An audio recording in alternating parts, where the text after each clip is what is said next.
I'm Bob Coleman, and we're talking Main Street and the small business lenders that make it grow. Thank you to this week's sponsor. Actually, it's Coleman Publishing, about our spring training offerings.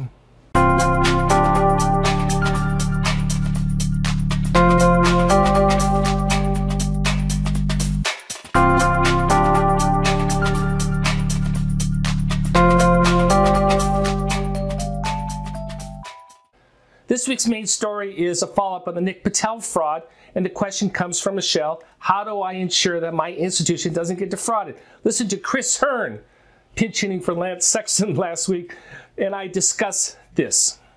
Which is, okay, Bob, I'm reading about your stuff on Nick Patel and Farmer Mac and the $10 million. She said, okay, what can we do in our back office to protect us? I came up with these 4 or 5 things. Chris, you can go ahead and comment. Number one, Google Earth it. The initial fraud was the buyer was not even Googling Earth the address, and that's how they caught it.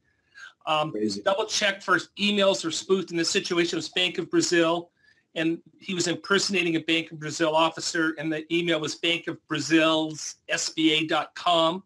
So very similar emails, if not the same.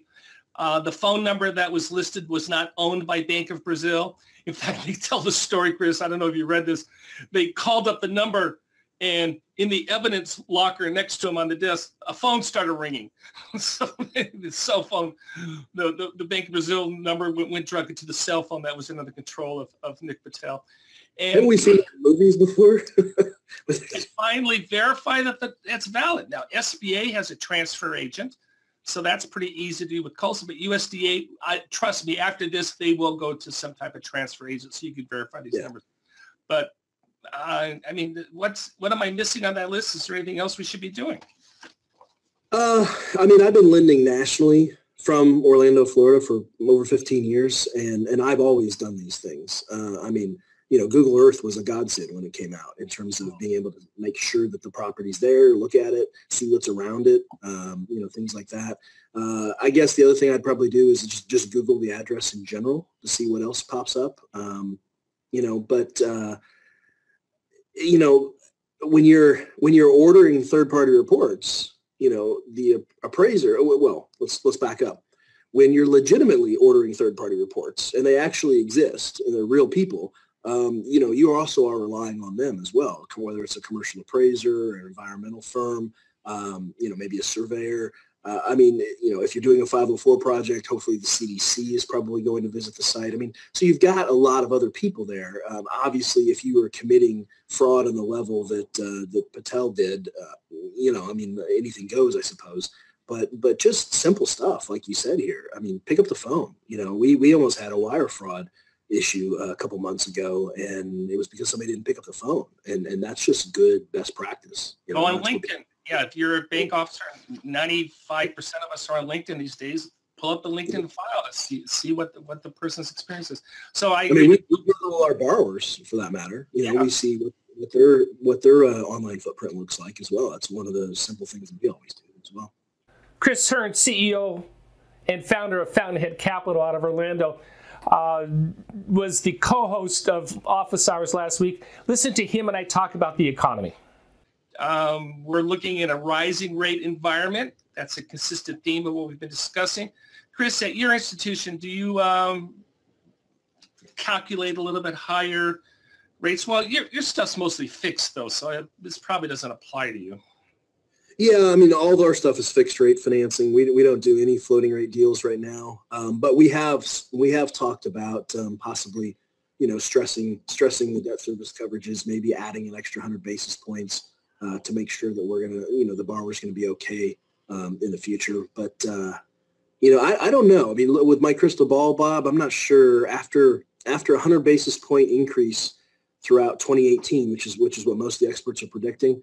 I'm not so sure how the economy is going to be able to cope beyond that into 2019. I guess we'll see.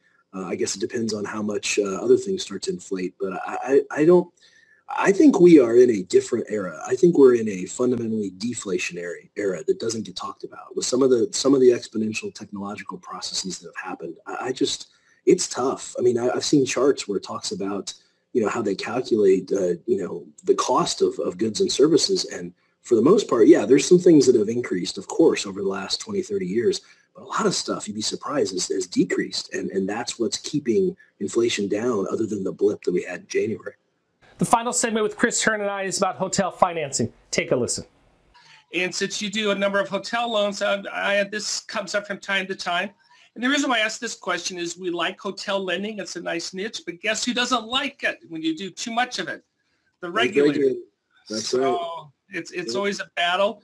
I know it's a battle with USDA. USDA number one industry is hotel lending. Good. I'm glad to see that. I don't have a good answer on how to deal with the regulators other than just make sure we're getting those strong equity injections and you have a well-performing portfolio. Underwrite the brand. What got a quick takeaway on the secret to hotel lending, Chris? No, I mean, I think people, when you've got availability in your hotel bucket as a bank or credit union, obviously people want to do them for the most part if they can, just because they're much bigger deals traditionally than some of the other stuff. But it's tough. It's a balancing act. I mean, we do a lot of hotel lending ourselves all around the country. I don't have the kind of regulations on me that some others do, but I'm looking for experienced operators always. I'm making sure that we get adequate debt service on the projects that are existing, and make sure that we get plenty of down payment on them, and it's a decent flag. I mean, we won't just do any old hotel that comes up. So I think historically these have performed well for SBA. That's the sort of the message that doesn't get out very often, unfortunately. But you've got to segment into the higher quality stuff. There's still a lot of independents that are financed with SBA proceeds. There's a lot of lower flags that I probably wouldn't touch that get financed with SBA proceeds. And unfortunately, sometimes those tend to be the bad apples in the cart, You don't have to name those. Name some of the flags that you like to underwrite. We've done a lot of Hampton Inns in the last couple of years, Comfort Inns, Best Westerns, Holiday Inn Express. What else have we done? Marriott, obviously, Home to Suites by Hilton, just a variety of stuff. Getting ready to close on a trip by Hilton here coming up. Getting ready to close on another Holiday Inn Express. It's just things your basic stuff, the stuff that your wife or mine would stay at, basically, be okay. That's kind of one of our little metrics that we use. No KOA campground in your portfolio. When I was a child, we stayed at KOA campgrounds. I'm not sure. No, there's none in my portfolio right now. I can name some other flags. I don't want to disparage anybody, but there's some stuff out there that, unfortunately, when my son was doing traveling soccer, we stayed at with the team at some pretty rough places. Yeah. This week's final story is we continue to have issues with where in the SOP is it that we need financials on all owners over 10% of the small business concern. Listen to Lance Sexton and I wrestle with that issue. Can you, regarding credit elsewhere, I've seen commentary that the liquidity of 10% owners must be considered in the credit elsewhere test. Is this true? It's not in the new SOP. And I believe this is from Chuck. And Chuck, you're absolutely right. That's new, not in the new SOP. What is in the SOP, go back, Joseph. What is in the SOP says that when deemed necessary for credit reasons, you need to look at the other owners of the business. It doesn't particularly say 10%, but that seems to be what SBA management has stated in public forums. Lance, what's your take on this, and how, I guess the real takeaway is, how far do we need to go down to get personal financial statements in that credit elsewhere test on the owners of a small business concern? Well, and I think in general, Bob, 20% is still an important watermark. But what happens is anytime when they manipulate ownership positions to keep somebody out of the picture, first of all, that's a red flag. When you have a borrower that comes and says, oh, well, Jim over here, he's got 5% ownership, so we don't have to present that. What SBA realized is, especially in the hotel motel industry, there was a lot of instances where, Bob is my brother and Bob's the financial strength. So Bob goes out and gets a hotel loan for $4 million. And then Bob wants to do a second hotel. but he's used up $4 million of his SBA eligibility. So he comes to me and says, hey, brother, I want you to get a loan. I'm going to own 5% of it, so I don't have to guarantee it or be shown as an owner, and you own 95, but I'll control the hotel, and you know, I'll be in the driver's seat. I'll still have all the decision-making capability, and I'll give you a little something for letting me use your name.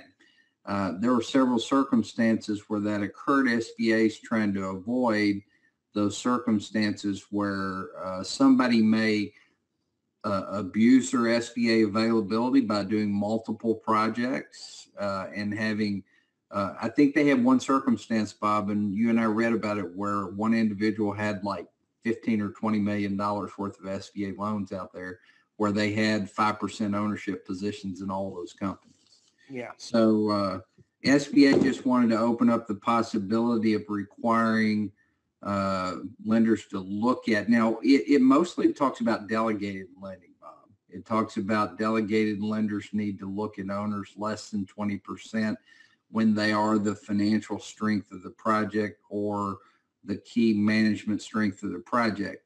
If you submit it GP, they're going to take a look anyway. They're going to ask. So, Chuck, here's my take on this. In the past, lenders adhered to that 20% rule, saying, hey, if it's 20%, you own less than 20%, I don't need to see anything about it. SBA is going back to you saying, wait a minute, that's not prudent lending. You need to determine what is the makeup of those minority shareholders, less than 20%. It's very clear. If someone's involved with day-to-day management, they're going to be looking for a guarantee. What the true concern is, you cannot have an owner who owns 10% of that property and be able to go out and get conventional financing. That's the test. And I can't be any more clear than that, other than it's a gray area, and you have to make the determination on whether that person can get conventional financing or this is an SBA credit. It's a one sentence, one paragraph in your credit memo, but SBA is putting that back on the lender, and they're not going to allow you to say, we have someone who has $5 million in the bank and they're going to be a 5% guarantor. That's not going to fly.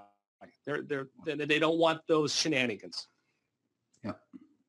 Thank you for joining us today at the Coleman Report Update and for supporting America's Main Street, one entrepreneur at a time.